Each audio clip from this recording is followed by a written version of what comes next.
नमस्कार, दिन भर की टॉप इंपॉर्टेंट डिफेंस अपडेट्स पर आपका स्वागत है। आज की टॉप हेडलाइंस। जल्द ही भारत की ब्रह्मोस मिसाइल को हमारा made in India Kaveri engine मिल सकता है। ऑलरेडी ब्रह्मोस एरोस्पेस को कावेरी इंजन के कई इंपॉर्टेंट डिज़ाइंस के कॉन्ट्रैक्ट सौंपे जा चुके हैं, लेकिन जैसा कि प्रॉमिस किया गया था कि जैसे जैसे हम अपने डिफेंस प्रोडक्शन को बढ़ाएंगे, जो भी मिसाइल्स जो भी हथियार देश के अंदर तैयार किए जा रहे हैं, इसमें स्वदेशी कंपोनेंट को बढ़ाया जाएगा। उसी की तरफ एक बड़ा कदम लिया गया। दूसरी खबर, भारत में टेस्ट किए गए LRGB जिसे लॉन्ग रेंज ग्लाइड बम कहा जाता है, इसका एक सफल परीक्षण किया गया और अब इस तरीके के हथियारों की रेंज भारत बढ़ाने की तैयारी में है। जानकारी के लिए आपको बता दें कि इस तरीके के हथियारों का इस्तेमाल आज पूरी दुनिया में जहां पर भी छोटे बड़े कॉन्फ्लिक्ट हो रहे हैं वहां पर किया जा रहा है। तो भारत कैसे पीछे रह सकता है मॉडर्न टेक्नोलॉजीज को ध्यान में रखते हुए, और भारत ने बड़े स्केल पर काम करना शुरू कर दिया है। आज के इस वीडियो में दोनों ही इंपॉर्टेंट अपडेट डिटेल्स में आपको बताते हैं। यदि आपको हमारा काम और रिसर्च पसंद आए तो वीडियो को लाइक और चैनल को सब्सक्राइब जरूर कीजिएगा। दोस्तों, जैसा कि आप जानते होंगे कि भारत ने बहुत लंबे समय से प्रयास किया अपने स्वदेशी इंजन को तैयार करने के लिए, और फाइनली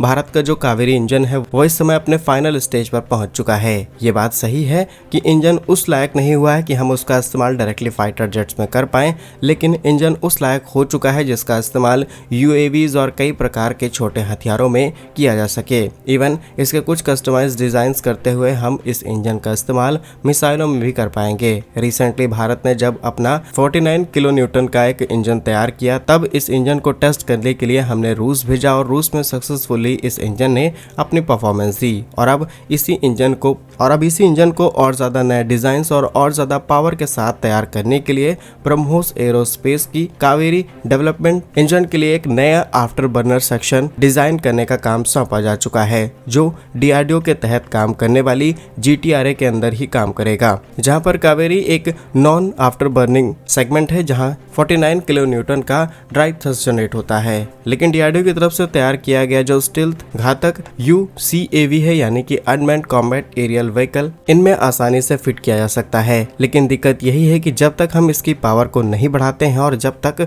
आफ्टर बर्नर सेक्शन को और ज्यादा एडवांस नहीं किया जाता है, तब तक हम किसी भी UAV के अंदर, UCAV के अंदर या फिर लड़ाकू विमान के अंदर नहीं लगा सकते हैं, स्पेशली उन कंडीशन में जब हमें युद्धाभ्यास करना हो या फिर उन्हें सुपरसोनिक रफ्तार के आसपास ले जाना हो। तो इस काम के लिए ज्यादा थ्रस्ट की जरूरत पड़ने वाली है, और जब ज्यादा थ्रस्ट जनरेट होगा, और KD का मानना है कि जिस लेवल पर हम काम कर रहे हैं, इस थ्रस्ट को बढ़ा करके ऑलमोस्ट 60% ज्यादा किया जा सकता है। दैट इज, अगर 29 किलो न्यूटन के आसपास थ्रस्ट एडिशनली जनरेट किया जा सकता है तो ओवरऑल हम 78.4 किलो न्यूटन तक पहुंच जाएंगे। That is enough for UAVs and some missiles. Next important update, Bharat के LRGB जिसे हम लॉन्ग रेंज ग्लाइड बम के नाम से जानते हैं, इसका एक और सफल परीक्षण किया गया। रिसेंटली RCI यानी कि apartment research centre and development establishment यानी ARDE और इंटीग्रेटेड टेस्ट रेंज चंदीपुर द्वारा डिजाइन किए गए 1000 किलोमीटर के एरिया में सटीक निशाना लगाने वाले इस ग्लाइड बम को तैयार किया गया। और ये टेस्ट हमने साल 2024 में ही कंप्लीट कर लिए, लेकिन जहां पर हमने 1000 किलोमीटर स्क्वायर ये एरिया को सटीक निशाना बनाने के लिए इसे टेस्ट किया था,